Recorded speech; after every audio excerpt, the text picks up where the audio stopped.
Saya ingin katakan bahwa agama apapun nggak boleh dinistakan di Republik ini. Karena fasilitas keagamaan itu diakomodir oleh Undang-Undang Dasar. Semua agama diberikan ruang untuk dilindungi.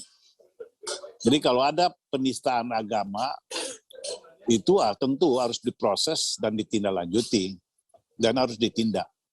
Siapapun yang melakukan itu rule of law-nya begitu. Jadi kalau ada orang-orang yang merasa ada diskriminatif dari penindakan hukum, tentu harus dibuktikan.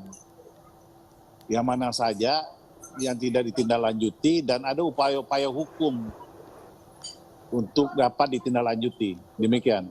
Ya, saya menganggap cara-cara demonstrasi begini kurang efektif selama ini untuk menindaklanjuti suatu proses hukum. Harusnya PA212 lebih cerdas memilih cara yang efektif untuk menindaklanjuti proses hukum tentang penistaan agama. Karena saya merasa hal-hal seperti ini selalu ada muatan, selalu ada kepentingan-kepentingan lain sehingga menjadi interpretatif di tengah masyarakat. Harusnya kan ada ruang hukum yang bisa dimanfaatkan. Lebih baik pakai jalur hukum. Kalau tidak tindak-lanjuti ada ruang pra-peradilan. Kalau tidak tindak-lanjuti ada laporan ke kalau di penyidik ke provos. Sehingga cara itu mungkin lebih efektif. Kalau tidak dibuat lagi cara dialogis, mendatangi instansi hukum. Karena kalau kita pakai dengan demonstrasi, orang akan melihat bahwa banyak asumsi yang terbangun di tengah masyarakat bahwa ini gerakan-gerakan yang tidak pure untuk melakukan penindakan tentang pelanggaran atau kejahatan terhadap attacks to religions. Ya. Cobalah kita pakai cara lain yang elegan tapi efektif, gitu. Daripada menghimpun massa ini udah terlalu sering dipakai tetapi tidak efektif sampai hari ini. Itu sebenarnya yang saya ingin sarankan agar kita kembali ke instrumen hukum dan manfaatkan itu karena itu sangat dilindungi oleh undang-undang. Meskipun juga demonstrasi itu dilindungi oleh undang-undang, ya, tetapi tidak efektif. Efektivitasnya yang penting akan suatu tujuan, bukan eksistensi sebuah gerakan, tapi destination, ya, goals suatu gerakan itu tentu harus berwujud pada tindak lanjut konkret dari apa yang diinformasikan atau diaspirasikan. Jadi gini, kalau Ahok itu objeknya jelas satu orang, ya. Ini kan ada inventarisasi permasalahan. Ini kan terjadi akumulasi dari suatu perbuatan. Akumulasi perbuatan itu tidak bisa diselesaikan secara sporadis. Harus masuk ke instrumen hukum formil, legal formil namanya. Nah, kalau mau melakukan sebuah pressure of law-nya itu, ada namanya laporan itu dilengkapi dengan alat-alat bukti dan saksi-saksi, ada pengawalannya, somasi. Kalau tidak diindahkan oleh penyidik, ada namanya propos.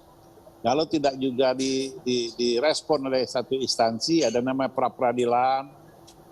Terus gitu, ya. Sehingga apa? Sehingga apa yang menjadi tujuan, ya, menjadi tujuan agar penistaan agama itu bisa ditindaklanjuti, itu akan maksimal. Tetapi kalau tujuannya demonstrasi, ya monggo, karena undang-undang memberi ruang. Makanya hari ini kan tidak dibubarkan demonya, karena negara juga tahu kalau ada hak masyarakat untuk menyampaikan aspirasinya di jalan.